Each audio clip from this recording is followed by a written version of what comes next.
Everyone, welcome back ಶ್ರುತಿ Manjunath YouTube channel. ನಾನಿವತ್ತು ಮಾಡ್ತಿರುವಂತಹ recipe ಅಕ್ಕಿ ಹಿಟ್ಟಿನ ವಡೆ. ಆ ರೆಸಿಪಿನ ಹೇಳೋಕ್ಕೂ ಮೊದಲು ಯಾರೆಲ್ಲ ನನ್ನ ಚಾನಲ್ನ ಹೊಸದಾಗಿ ನೋಡ್ತಾ ಇದ್ದೀರಾ, ದಯವಿಟ್ಟು ಸಬ್ಸ್ಕ್ರೈಬ್ ಮಾಡಿಕೊಂಡು ಚಾನಲ್ನ ನೋಡಿ ಅಂತ ಹೇಳ್ದೆ. ಈ ರೆಸಿಪಿನ ಹೇಗೆ ಮಾಡೋದು ಅಂತ ನೋಡ್ಕೊಂಬರೋಣ. ಸಖತ್ತಾಗಿರುತ್ತೆ, ಇನ್ಸ್ಟೆಂಟಾಗಿ ಮಾಡ್ಕೊಳ್ಳುವಂತಹ ರೆಸಿಪಿ, ತುಂಬ ಗರಿಯಾಗಿ ಇರುತ್ತೆ. ಹೇಗೆ ಮಾಡೋದು ಅಂತ ನೋಡ್ಕೊಂಬರೋಣ. ಮೊದಲಿಗೆ ಒಂದು ಬಾಣಲಿನ ಸ್ಟವ್ ಮೇಲೆ ಇಟ್ಕೊಂಡು ನಾನು 2 ಬಟ್ಲು ನೀರನ್ನು ಸೇರಿಸ್ಕೊತಾ ಇದ್ದೀನಿ.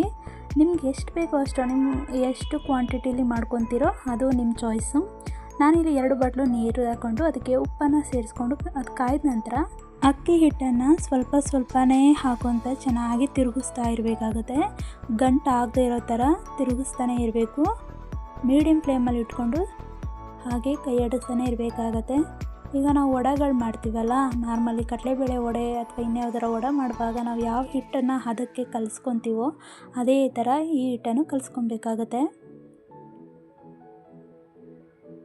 ಎಲ್ಲೂ ಗಂಟು ಇಲ್ಲದೆ ಇರೋ ಹಾಗೆ ಚೆನ್ನಾಗಿ ಮಿಕ್ಸ್ ಮಾಡ್ಕೋತಾ ಇರಬೇಕು.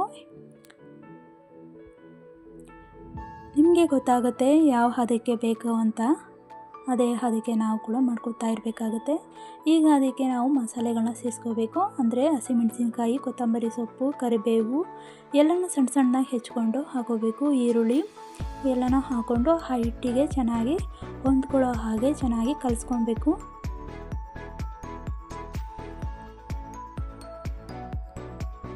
ಇನ್ಸ್ಟೆಂಟಾಗಿ ಮಾಡ್ಕೊಳ್ಳೋಂತಹ ರೆಸಿಪಿ ಆಗಿರುತ್ತೆ. ಏನೋ ಇಮಿಡಿಯೇಟಾಗಿ ತಿನ್ನಬೇಕು ಅನ್ನಿಸ್ತಾ ಇದೆ ಅಂತ ಅಂದಾಗ ಮಾಡ್ಕೊಂಡು ತಿನ್ಬೋದು. ನಾವು ವಡೆಗಳು ಮಾಡಬೇಕು ಅಂದರೆ 1 to 3 ಅವರ್ಸ್ ನಾವು ನೆನೆ ಹಾಕಬೇಕಾಗತ್ತೆ ಕಾಳುಗಳನ್ನ ಅಲ್ವಾ. ಆದರೆ ಇದನ್ನು ಇಮಿಡಿಯೇಟ್ ಮಾಡ್ಕೊಳ್ಬೋದು, ಟೇಸ್ಟಿಯಾಗಿ ಕೂಡ ಇರುತ್ತೆ. ಈಗ ಸ್ವಲ್ಪ ಅಚ್ಚ ಖಾರದ ಪುಡಿನ ಸೇರಿಸ್ಕೊತಾ ಇದ್ದೀನಿ. ಅದನ್ನು ಸೇರಿಸ್ಕೊಂಡು ಚೆನ್ನಾಗಿ ಮಿಕ್ಸ್ ಮಾಡ್ಕೋಬೇಕು. ಇದಕ್ಕೆ ಶುಂಠಿ ಬೆಳ್ಳುಳ್ಳಿ ಪೇಸ್ಟು ಕೂಡ ಆ್ಯಡ್ ಮಾಡಬೇಕು. ಅದನ್ನು ನಾನು ವಿಡಿಯೋ ಮಾಡ್ಕೊಳ್ಳೋದು ಮತ್ತು ಹೋಗ್ತಿದ್ದೀನಿ. ಅದು ಹಾಕ್ಕೊಂಡ್ರೆ ಇನ್ನೂ ಟೇಸ್ಟ್ ಚೆನ್ನಾಗಿರುತ್ತೆ. ಅದು ಸ್ವಲ್ಪ ಚಿಟಿಕೆ ಅರಿಶಿನ ಕೂಡ ಹಾಕ್ಕೊಂಡು ಚೆನ್ನಾಗಿ ಮಿಕ್ಸ್ ಮಾಡ್ಕೋಬೇಕು. ಇದು ಈ ಹದಕ್ಕೆ ಆದಮೇಲೆ ಇದನ್ನು ಕೈ ಒದ್ದೆ ಮಾಡಿಕೊಂಡು ಸಣ್ಣ ಉಂಡೆಗಳಾಗಿ ಮಾಡಿಕೊಂಡು ನಾವು ಉದ್ನೋಡೆ ಮಾಡ್ತೀವಲ್ಲ ಅದೇ ಥರ ತಟ್ಬಿಟ್ಟು ಹೋಲ್ ಮಾಡ್ಕೋಬೇಕು. ಈ ಥರ ಹೋಲ್ ಮಾಡಿಕೊಂಡು ಕಾಯ್ದಿರೋ ಎಣ್ಣೆಗೆ ಒಂದೊಂದೇ ಇದೇ ಪ್ರೊಸೀಜರಲ್ಲಿ ಎಲ್ಲನೂ ಮಾಡಿ ಹಾಕೋತಾ ಇದ್ದೀನಿ. ಮೀಡಿಯಮ್ ಫ್ಲೇಮಲ್ಲೇ ನಾವು ಇದನ್ನು ಬೇಯಿಸ್ಕೊಳ್ಬೇಕು. ಒಳಗೂ ಕೂಡ ಚೆನ್ನಾಗಿ ಬೇಯಬೇಕಲ್ವ, ಹಾಗಾಗಿ ಈ ಥರ ತಿರುಗಿಸ್ಕೊಂಡು ನಾವು ಬೇಯಿಸ್ಕೊಬೇಕಾಗತ್ತೆ. ಚೆನ್ನಾಗಿ ಬೆಂದಿರಬೇಕು. ಒಂದು ಸಲ ಮಾಡಿಕೊಟ್ರೆ ಪದೇ ಕೇಳ್ತಾ ಇರ್ತಾರೆ, ಅಷ್ಟು ಚೆನ್ನಾಗಿರುತ್ತೆ, ಕ್ರಿಸ್ಪಿಯಾಗಿರುತ್ತೆ ಅಲ್ವಾ. ಮಕ್ಕಳಿಗೂ ಕೂಡ ತುಂಬಾ ಇಷ್ಟ ಆಗುತ್ತೆ, ಈಸಿಯಾಗುತ್ತೆ, ಏನಂತ ರಿಸ್ಕೇ ಆಗಲ್ಲ.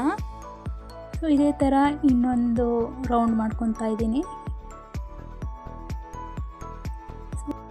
ತಿಂಡಿಗೆ ಸೈಡ್ ಡಿಶ್ ಆಗ್ಬೋದು ಅಥವಾ ಕಾಫಿ ಜೊತೆ ಆಗ್ಬೋದು, ಈವ್ನಿಂಗ್ ಸ್ನ್ಯಾಕ್ಸ್ಗೆ ಆಗ್ಬೋದು. ತುಂಬಾ ಚೆನ್ನಾಗಿರುತ್ತೆ, ಗರಿಯಾಗಿ ಇರುತ್ತೆ. ಈ ಗರಿಯಾದ ವಡೆ ನಿಮ್ಗೆ ಇಷ್ಟ ಆಗಿದ್ರೆ ಪ್ಲೀಸ್ ಲೈಕ್, ಶೇರ್, ಕಮೆಂಟ್ ಮಾಡಿ. ಮತ್ತೊಂದು ಈಸಿಯಾದ ರೆಸಿಪಿಯೊಂದಿಗೆ ಸಿಗ್ತೀನಿ. ಅಲ್ಲಿವರೆಗೂ ಟೇಕ್ ಕೇರ್, ಬಾಯ್.